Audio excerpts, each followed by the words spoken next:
공생애 3년 끝 무렵입니다. 공생애 3년 끝 무렵에 예루살렘 거리에서 2000년 전에 있었던 실제 사건인데, 이 문제는 단순히 눈이 안 보였던 사람이 눈이 보게 됐다든지 어떤 병 고침을 받았다는 단순한 문제가 아니고, 안 믿는 사람이, 즉 예수를 모르던 사람이 예수를 믿는 과정이 어떠한가라는 부분의 어떤 중요한 한 예를 우리에게 가르쳐 주는 것으로 우리가 볼 수 있어야 합니다. 보통 일반적으로 사람이 예수를 믿기 위해서는 뭘 들어야 됩니까? 복음을 들어야 되죠. 말씀을 들어야 되죠. 그래서 로마서 10장 17절에 그러므로 믿음은 어디에서 난다고 합니까?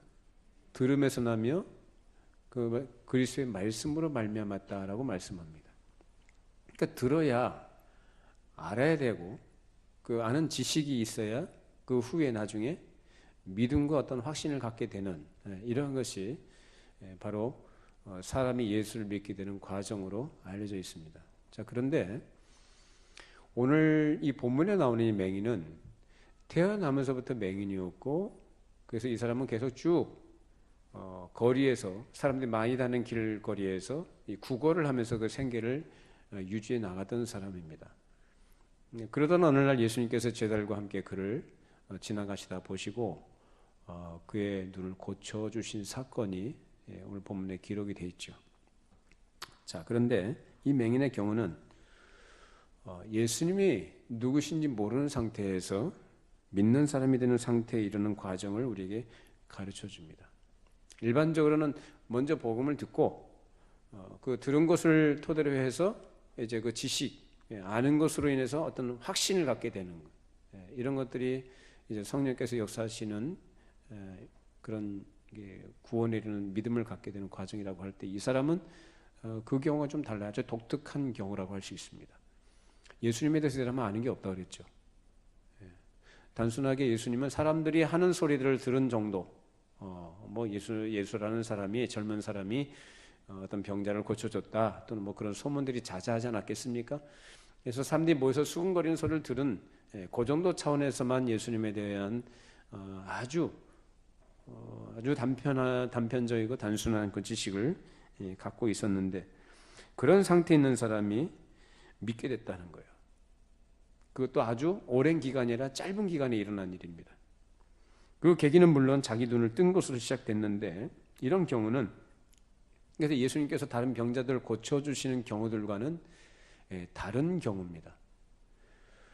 우리가 성경을 보면은, 이제 복음서를 보면은 예수님께서 병자를 고치시거나 어떤 기적적으로 사람을 낫게 하실 때 하시는 말씀이 있습니다. 내가 믿느냐라는 말씀을 하시거나, 또는 내 믿음대로 되리라 라는 말씀을 하십니다. 근데 이 사람에게는 그런 말씀 하셔야 안 하셔요? 그런 말씀을 하실 수가 없어요. 하시지도 않았습니다. 왜 안 하셨습니까? 왜? 이 사람 믿음이 있어요, 없어요? 없어요. 왜 없어요? 예수님에 대해서 아는 게 없어요, 전혀. 지식도 없고 믿음도 없는 사람이, 그러니까 아는 게 없으니까 믿는 게 없는 거죠. 믿을 수가 없는 거죠. 그런 사람에게 예수님께서 내가 믿느냐라고 말씀하실 일도 없고, 그런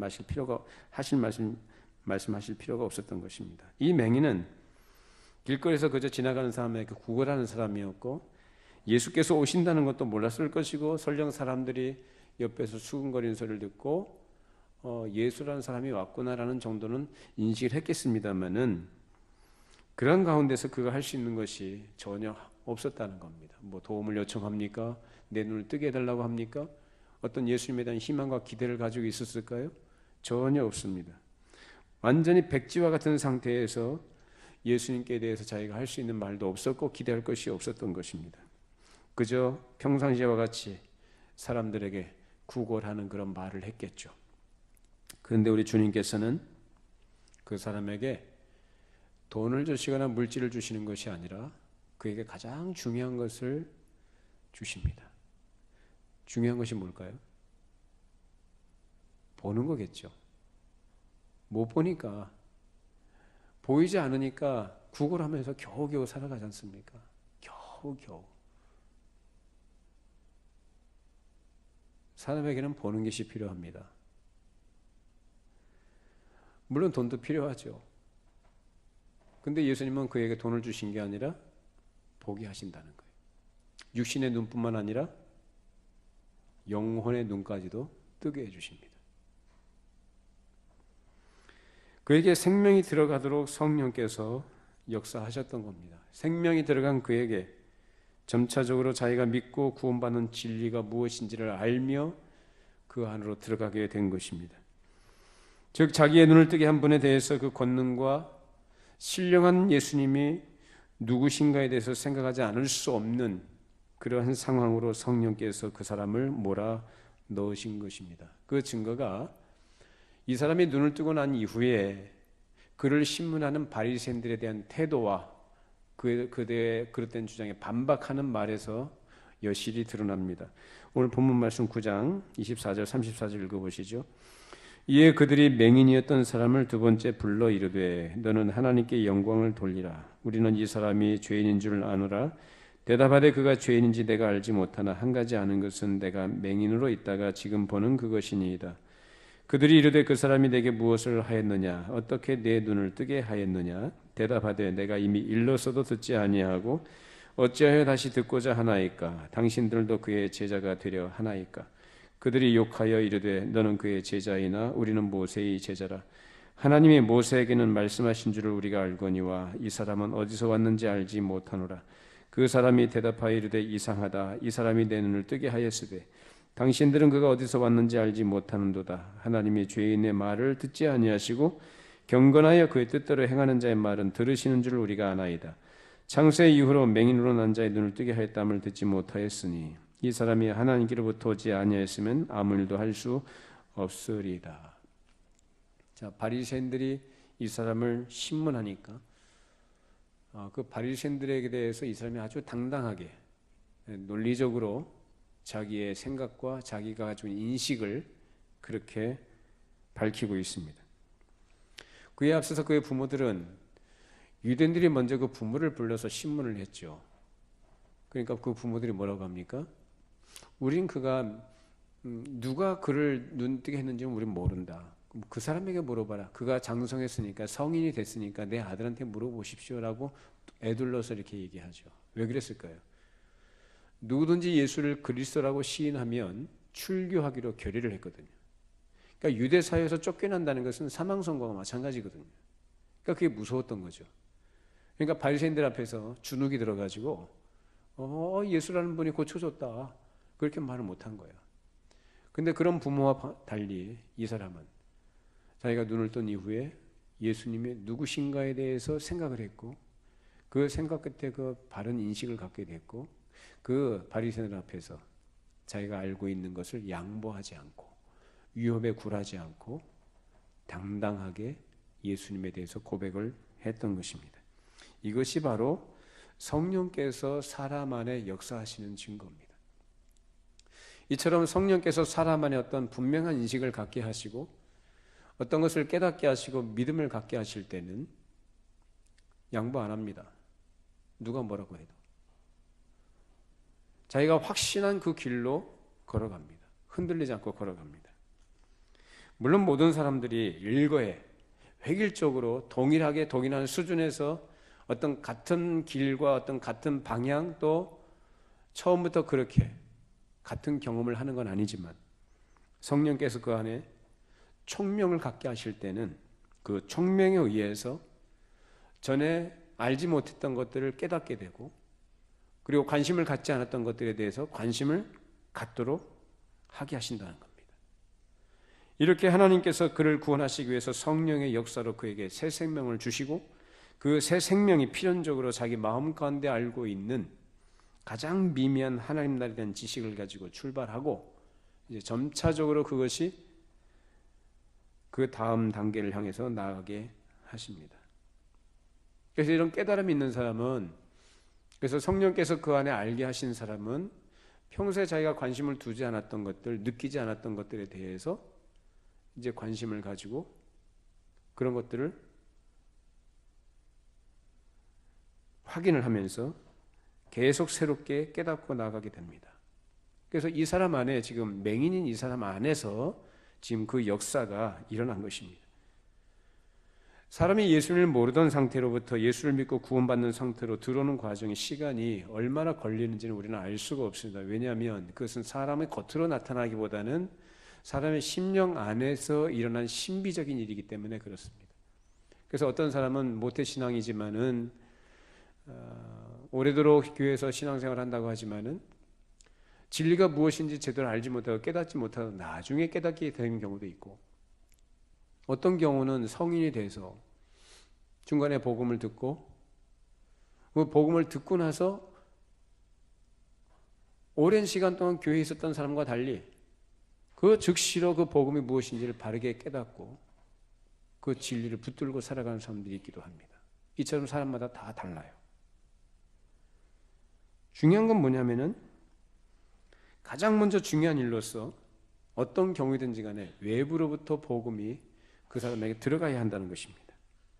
사람이 믿으면 구원을 받을 수 있는 확실한 진리의 사실을 먼저 전해 주어야 되는 것이고 그것을 들어야 한다는 거예요. 물론 사람들이 그 복음을 듣는다고 진리의 사실을 충분히 듣는다고 해서 그 사람 안에 믿음이 바로 발생하는 건 아니에요. 그리고 다 믿는 것도 아닙니다. 왜냐하면 사람은 원래가 믿지 못합니다. 믿을 수가 없습니다. 안 믿어집니다. 왜? 그것이 무슨 소리인지 못 알아듣거든요. 자, 고린도전서 2장 14절입니다. 같이 함께 읽어보시죠. 육에 속한 사람은 하나님의 성령 일들을 받지 아니하나니 이는 그것들이 그에게는 어리석게 보이며 또 그는 그것들을 알 수도 없나니 그러한 일은 영적으로 분별되기 때문이라. 육에 속한 사람, 즉 거듭나지 못한 자연인이죠. 이 자연인들은 복음을 알아들을까요? 못 알아들을까요? 못 알아들어요. 아무리 설명을 해주고 사람의 죄에 애를 써서 가르쳐줘도 그 사람들은 못 알아듣습니다. 왜 못 알아듣느냐? 귀가 없으니까. 무슨 말입니까? 죽었다는 얘기예요. 영적으로 죽어있기 때문에 전혀 복음에 관심을 두지 않아요. 관심도 갖지 않고 그 가치가 뭔지도 모르고 무슨 말을 해도 한국말로는 듣지만 그것이 자기하고 무슨 상관이 있는지에 대한 전혀 관심을 두지 않습니다. 받아들이지 않는다고요. 이것이 생명의 길이다, 이것이 진리의 길이다, 이것이 사람이 사는 길이다라고 가르쳐줘도 못 알아들어요. 분별이 안 됩니다. 자, 에베소서 2장 1절로 2절 말씀 읽어보시죠. 그는 허물과 죄로 죽었던 너희를 살리셨도다. 그때에 너희는 그 가운데서 행하여 이 세상 풍조를 따르고 공중의 권세 잡은 자를 따랐으니 곧 지금 불순종의 아들들 가운데서 역사하는 영이라. 그렇게 죽어있는 상태에 있는 사람들, 즉 하나님과 하나님께 속한 것에 관심도 없고 알아들을 수 없는 것, 행할 수 없는 상태에 있는 것을 죽었다라고 말합니다.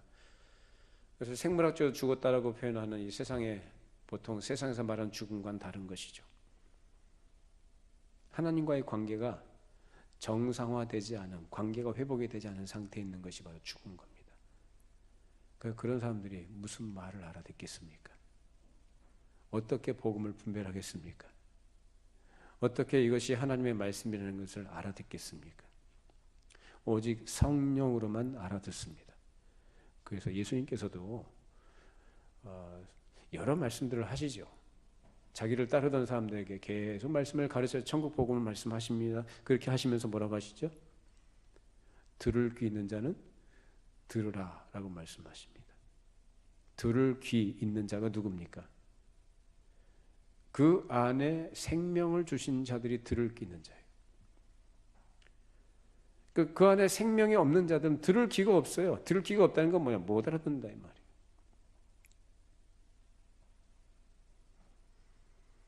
허물과 죄로 죽은 것이 사람이라고 할 때 그 죽은 사람이 살아나야만, 생명을 부여받아야만 숨도 쉬는 것이고 듣기도 하고 보기도 하고 활동합니다. 그러기 전에는 그에게 아무리 갖다 좋은 걸 갖다 얘기해줘도 그 사람하고 전혀 상관이 없게 됩니다. 그러면 사람에게 생명이 먼저 들어가야만 알아듣는다고 했는데 그러면 어떤 사람에게 생명이 들어갈까요? 누구한테 생명이 들어갈까요? 만세전에 택하심을 입은 자들에게 생명이 들어간 줄로 믿습니다.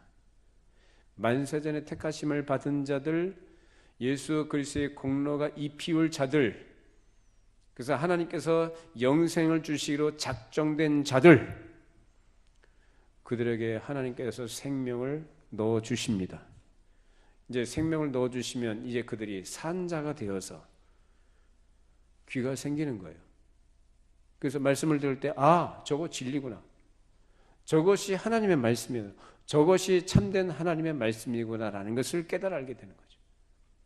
그렇게 처음에 기초적인 것을 듣게 되고 복음의 어떤 기초적인 사실을 듣고 나서부터 그것을 토대로 해서 이제 점차적으로 어떻게 해요? 성령께서 그 말씀의 길로 그 사람을 한 걸음 한 걸음 점차적으로 들어가도록 하시고 인도해 가십니다. 그 사람의 속이 달라지는 거죠. 속 사람이 달라지는 거예요. 그것이 바로 성령께서 인도하시는 방식입니다. 처음에는 그것이 미미하고 희미하고 기초적인 것이라 할지라도 그것을 토대로 해서 성령께서 그에게 은혜를 주시고 이끌어 주셔서 계속해서 그것에 대해서 생각을 하게 하시고 터득하게 하시고 그런 것을 해나갈 수 있는 환경과 마음을 또한 주신다는 겁니다. 이렇게 그 사람이 깨달아 알게 되면 어떠한 길로 나가게 되느냐? 필수적으로 회개하는 데까지 나가게 됩니다. 복음을 듣고 그걸 깨달은 사람이 회개하지 않는다? 그럼 복음을 들은 게 아니죠. 복음은 그 전제가 사람은 다 죄인이다라는 것을 전제합니다. 그리고 자기 자신이 그 인간이 하나님 앞에 얼마나 멸망받아 마땅한 정죄받은 자인가에 대한 인식, 지옥 갈 수밖에 없는 죄인이라는 사실을 자기가 깨닫고 나서 그런 자에게 베푸신 그 하나님의 은혜와 그 약속을 바라보고 하나님께로 회개하고 돌이켜 나아가게 됩니다. 은혜를 구하면서. 그것이 바로 성령께서 이끄시는 방식입니다. 근데 복음을 안다고 하면서 이 회개가 없고 하나님 앞에 통해 자복하는, 자기 자신이 하나님 앞에 통해 자복하는 그러한 경험과 그런 과정들이 없었다고 한다면 아직 그 사람은 복음이 뭔지를 모르는 겁니다.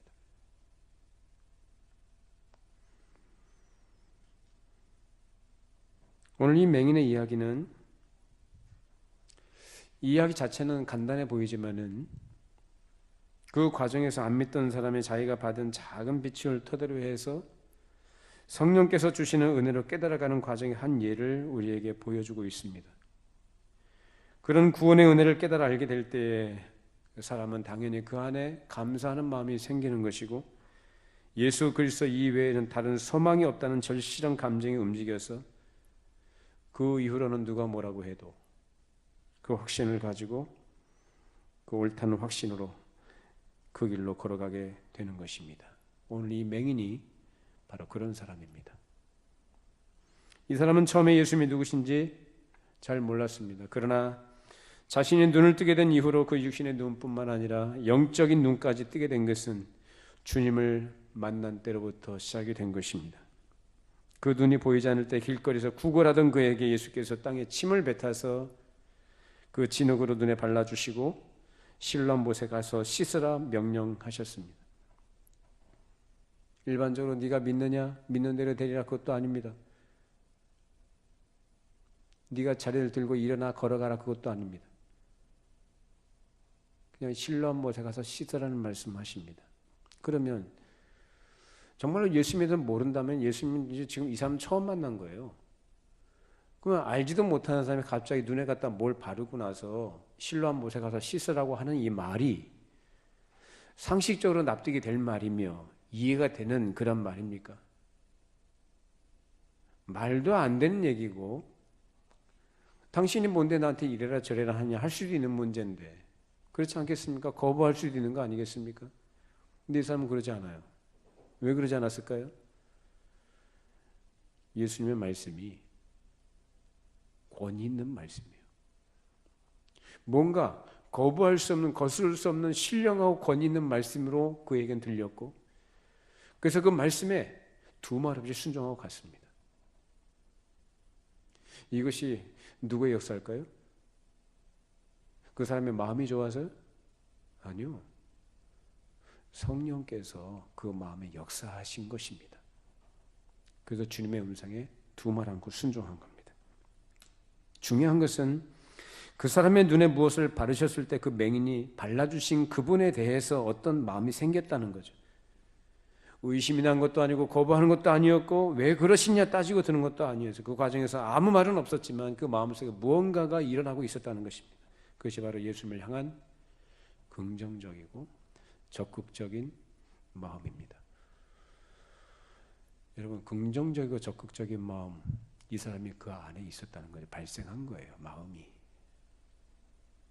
우리는 긍정적인 마음 얘기하면은 사람이 그 긍정적인 마음을 가지는 것으로 이렇게 얘기합니다만은, 우리가 신앙에 있어서, 믿음의 영역에 있어서 긍정적인 마음과 적극적인 마음을 얘기할 때는 그것이 성령의 역사라는 걸 여러분이 아셔야 합니다. 성령님의 역사하심은 말씀에 대해서 긍정적이 되게 하고 적극적이 되게 합니다. 의심하지 않게 합니다. 거부하지 않게 합니다. 성령님의 역사하심은. 여러분, 씨 뿌리는 비유 예수님 말씀하셨죠. 그 씨 뿌리는 비유에서 하나는 길가에 떨어지고, 하나는 가시떨기에 떨어지고, 하나는 바위에 떨어지고, 하나는 좋은 밭에 떨어졌다. 네 가지 경우를 말씀하셨죠. 어느 땅에 떨어진 것이 좋은 결실을 맺습니까?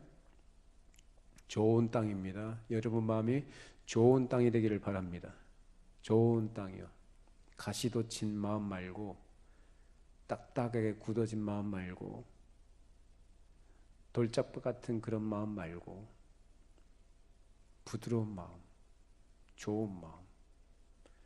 근데 그 사람이 태생적으로부터 처음부터 좋은 마음을 가지고 있느냐, 그 말씀을 하시는 게 아닙니다. 바로 성령께서 그 마음을 기영하신 밭이 바로 좋은 밭입니다. 좋은 마음. 그래서 성령께서 그런 마음을 주시고, 그 마음을 가진 자들에게 말씀이 떨어질 때 그 말씀이 그 안에서 좋은 결실을 맺게 된다는 말씀입니다. 근데 아무리 좋은 말씀을 전해줘도 그 마음밭이 거칠고 완고하고 딱딱하고 부정성이 강하고 그런 마음을 가지고 있는 한은 아무리 좋은 말씀을, 좋은 씨앗을 갖다가 바가지로 갖다 부어도요, 그게 좋은 열매로 나타날 수가 없습니다. 의미가 없는 거죠. 그럼 누구 책임이냐? 그 사람에게 은혜를 주시는 것이 성령님이라고 하신다면, 성령께서 그렇게 안 하셨으면 결국 그것이 하나님 책임 아니냐라고 따질 수 있겠죠. 근데 인간의 부패한 마음입니다. 말씀을 받을 때 이 성령께서 이 사람의 이 소경의 마음, 즉 이 맹인의 마음을 여시고 그에게 생명을 주시고 주님의 말씀에 귀를 기울여 두말 없이 순종하도록 하신 그 마음을 갖게 하신 것처럼, 하나님께서 은혜 주시는 자들에게 그러한 증거들이 나타난다는 겁니다. 결국 말씀에 순종하는 건 누가 순종하는 거냐? 그 사람이 순종하는 거예요. 말씀하셨음에도 불구하고 순종 여부는 누구한테 달려 있습니까? 그 사람한테 달려 있는 거예요. 순종 안 하는 것은 자기 책임입니다. 근데 이 사람은 그런 마음을 가지고 순종했던 것입니다. 사람은 기본적으로 패역한 존재인데, 그러나 그 패역한 사람에게 복음이 들어가게 되면 그 복음 때문에 그가 믿고 나오게 됩니다. 그래서 믿는 과정에서 성령께서 한번 역사하셔서 새로운 생명을 주시고 진리를 향해 나오게 하실 때에는 절대로 그 사람은 그 진리에 대해서 이러니 저러니 말하지 않습니다. 그리고 이전에 가지고 있던 그 패역한 마음과 그 태도를 절대로 가질 수가 없습니다. 이전에는 그 패역한 마음을 기본적으로 갖고 있는 것이 인간이라고 한다면, 성령께서 그 마음을 여시고 그 마음을 새롭게 하실 때 그 진리를 마음으로 받게끔 하신다는 겁니다.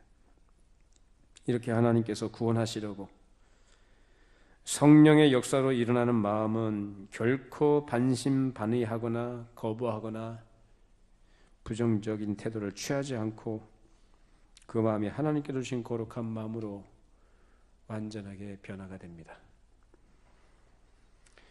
우리가 교회에서 신앙생활 하면서 또 말씀을 많이 듣고 있습니다마는 정말로 내 마음속에 말씀이 들어오고 그 말씀에 대해서 내가 어떠한 태도를 가지고 있느냐를 보고 내가 은혜를 받은 사람인가 아닌가를 확인해 볼 수가 있습니다. 여러분들 말씀을 들으실 때 그 말씀에 대해서 어떤 태도를 가지십니까? 사람은 기본적으로 누구나 부패한 마음, 패역한 마음을 갖고 있다고 그랬어요. 근데 진정으로 성령께서 그 마음을 기경하셔서 그 마음속에 복음이 들어가게 하시고 말씀이 들어가게 하신 그런 사람은 이전에 자기가 갖고 있는 그 패역한 태도를 가지지 않는다고요. 부정적인 마음을 갖지 않는다고요. 말씀에 대해서 그저 긍정적이고 적극적인 태도를 갖게끔 하신다는 겁니다. 이것으로서 그 사람이 은혜를 입은 사람인가 아닌가 알 수가 있습니다. 물론 우리는 중생한 자의 거듭난 자라고 할지라도 때때로 은혜의 정서가 메말라서 내가 말씀에 거부하는 마음을 가질 때가 있습니다. 그러나 그것을 계속 가지고 있지는 않습니다. 왜? 성령께서 그 안에 감화하시고 역사하신 사람은 절대로 그 상태를 유지해 나갈 수가 없습니다. 오히려 회개하죠. 그 부드러운 마음을 가지고 하나님의 은혜를 사모하고 그 은혜를 누리려고 합니다.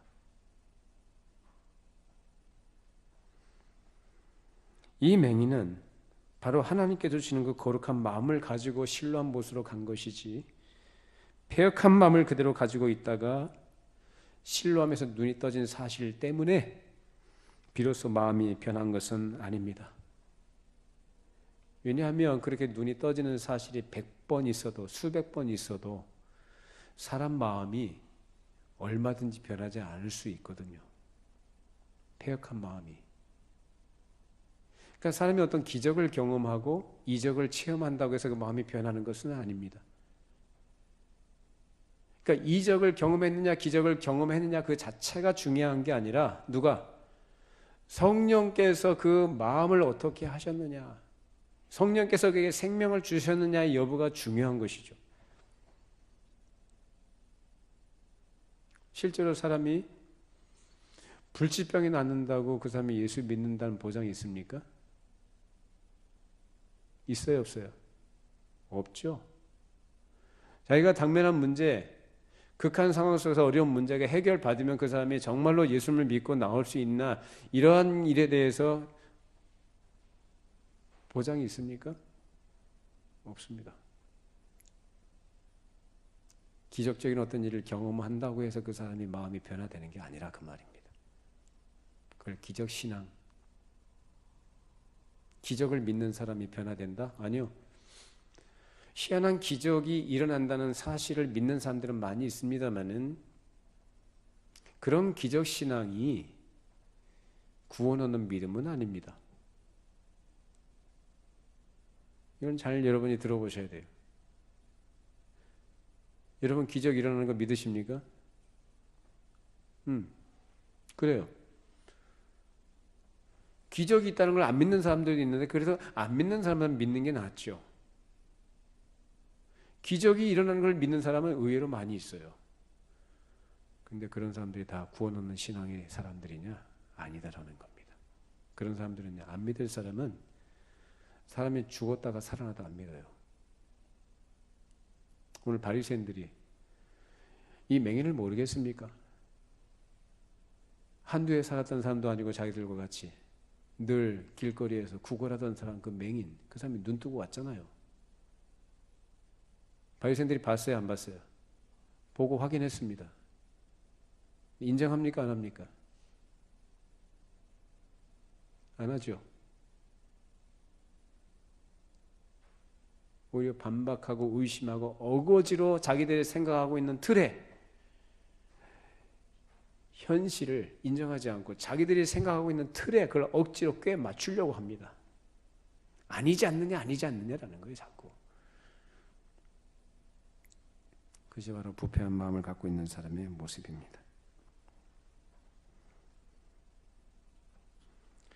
이 사람은 그 마음속에 뭔가 예수님의 음성이 자신이 저항할 수 없는 권위 있는 말씀으로 들린 것입니다. 그래서 말씀하시니까 두말 없이 말씀하신 대로 순종하고 갔습니다. 그리고 씻었습니다. 그리고 보게 됐습니다. 그래서 자신에게 말씀하신 예수님이 누구신가에 대해서 당연히 생각해 보지 않겠습니까? 생면부지의 어떤 사람이 나한테 가서 씻으라고 해서 거부할 수 없고 그냥 그래서 순종하고 가서 씻었더니 보게 됐거든요. 실제로 눈이 떠졌거든요.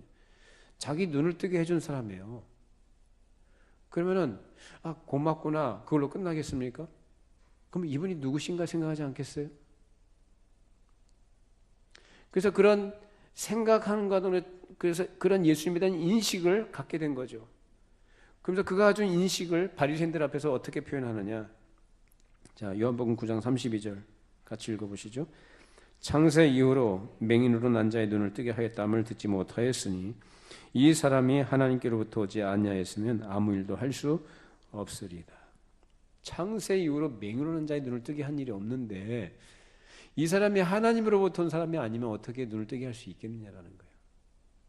이것이 바로 맹인이었던 사람이 가지고 있는 예수님에 대한 인식, 즉 하나님으로부터 온 자 누구?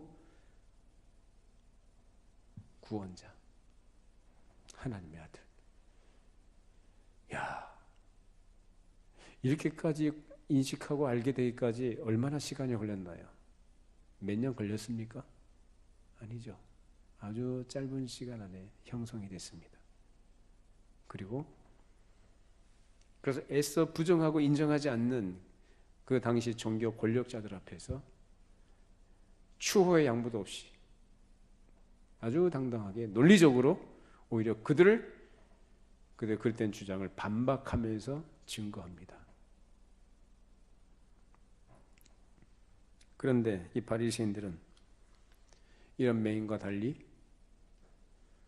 예수님께서 안식일에 이 사람의 눈을 뜨게 했다는 그 이유 때문에 예수님을 죄인으로 정죄합니다.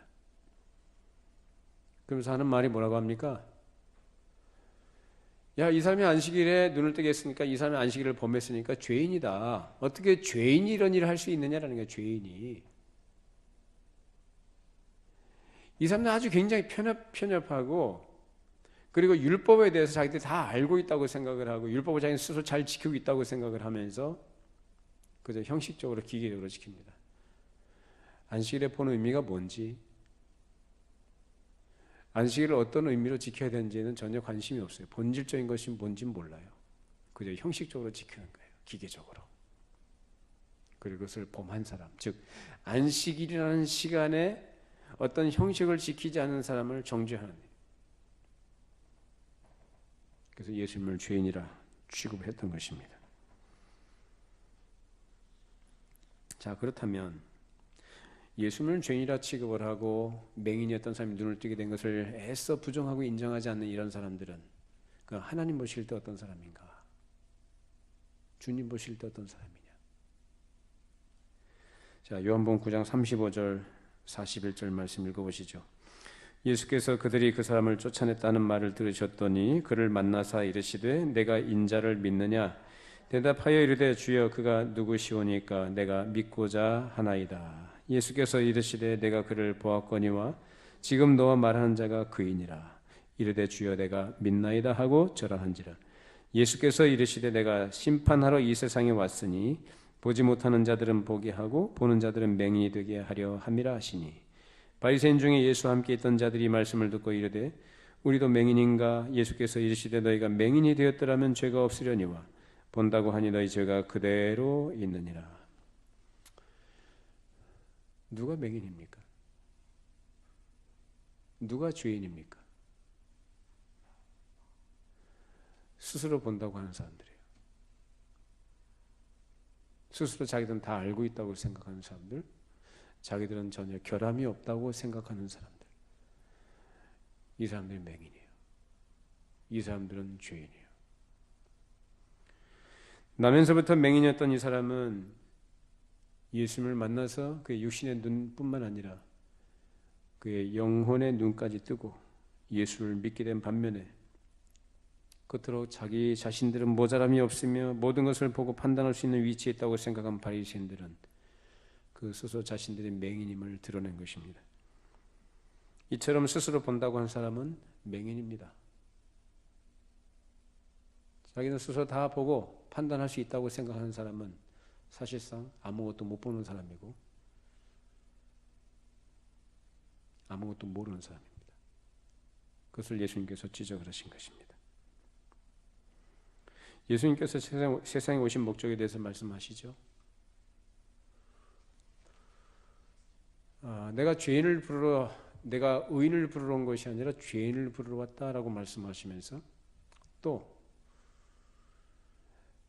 건강한 사람에게 의사가 필요 없지만 병든 자에게 의사가 필요하다라고 말씀하십니다. 건강한 사람, 자기 스스로 괜찮다고 생각하는 사람, 그 예수님 필요 없죠. 그 사람은 계속해서 맹인된 자로서 맹인을 끌고 구덩이에 빠지는 사람들이에요.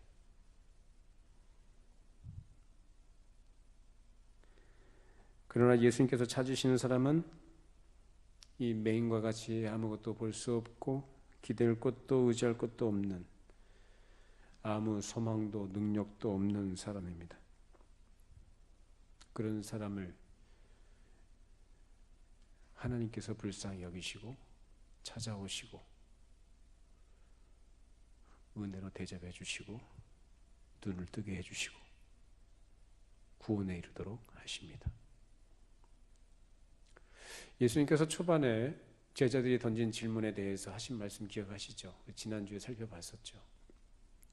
제자들이 던진 질문은 뭡니까? 참 너무 안 돼 보이는 겁니다. 불행해 보이는 이 맹인을 보고 뭐라 그래요? 이 사람이 이렇게 맹인이 된 것은 누구 죄 때문입니까? 라고 질문했습니다. 그 자기 자신의 죄 때문입니까? 그 부모 죄 때문입니까? 라고 질문했습니다. 그때 예수께서 하신 말씀이 뭐라고 합니까? 누구의 죄 때문이 아니다.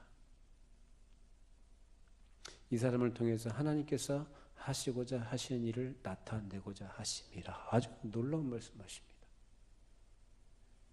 오늘 여러분에게 전해드리는 말씀이 바로 예수님께서 하시고자 하신 일을 전해드린 겁니다. 단순히 눈 뜨고 보게 됐다는 게 아니라 그 사람이 불행해서 행복한 사람이 됐다가 아니라 맹인과 같이 생명이 없던 자들에게 생명을 주시고 말씀을 듣게 하시고 깨달아 알게 하시고 또 순종케 하시고 그 안에서 하나님께서 하시고 계신 구원에 이르는 믿음을 갖게 하신 모든 일련의 과정들을 사실 이 짧은 과정, 이 이야기를 통해서 우리에게 가르쳐 주시는 겁니다. 그런 의미에서 이 사람은 만세 전부터 하나님의 하시고자 하신 일들을 나타내기 위한 준비된 하나님의 사람이었음을 보여주시는 겁니다. 저와 여러분이 그런 사람들인 줄로 믿습니다. 만세 전에 택하신 자들에게 생명을 주시고 생명을 가진 자들이 말씀을 듣게 하시고 말씀을 듣고 진리로 나오게 하시고 진리의 빛을 보게 하시고 구원에 이르도록 하시는 하나님의 은혜의 역사가 우리 안에 이루어진 사실입니다. 그래서 우리로 하여금 누구를 의지하도록요?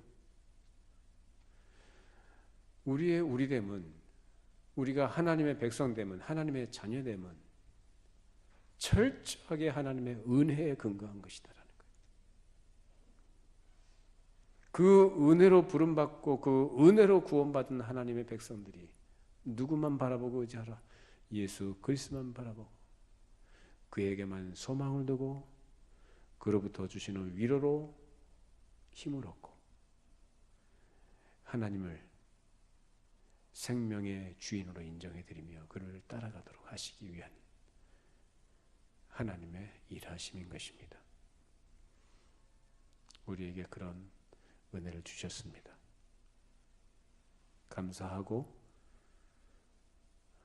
주님을 기뻐하고 사랑하면서 이 진리 안에서 믿음의 길을 걸어가시는, 진리의 빛을 따라가시는 저와 여러분이 되기를 바랍니다. 기도하겠습니다. 걸어가신 하나님 아버지, 오늘도 우리에게 귀한 말씀으로 우리 영혼의 양식을 허락해 주시고, 우리 안에 심어진 진리의 말씀을 다시금 새롭게 해 주셔서 우리를 하여금 눈을 뜬 자로 우리의 참 소망이 되시고 힘이 되시고 능력이 되시고 생명이 되시는 예수 그리스도를 바라보게 하시고 의지할 수 있는 믿음의 사람 되게 하심을 감사를 드립니다. 창세전부터 만세전부터 택하신 자들에게 주께서 생명의 역사가 일어나게 하셔서 말씀을 듣게 하시고 이해하게 하시고 깨달아 알게 하셔서 그 안에서 더 깊은 진리의 길로 나아가도록 인도하신 하나님, 오늘 맹인된 사람을 그렇게 이끌어 가시고 인도하신 것처럼 우리에게도 그렇게 역사하시고 일을 이루시는 그 하나님, 그 은혜에 감사하면서 주님을 찬양합니다.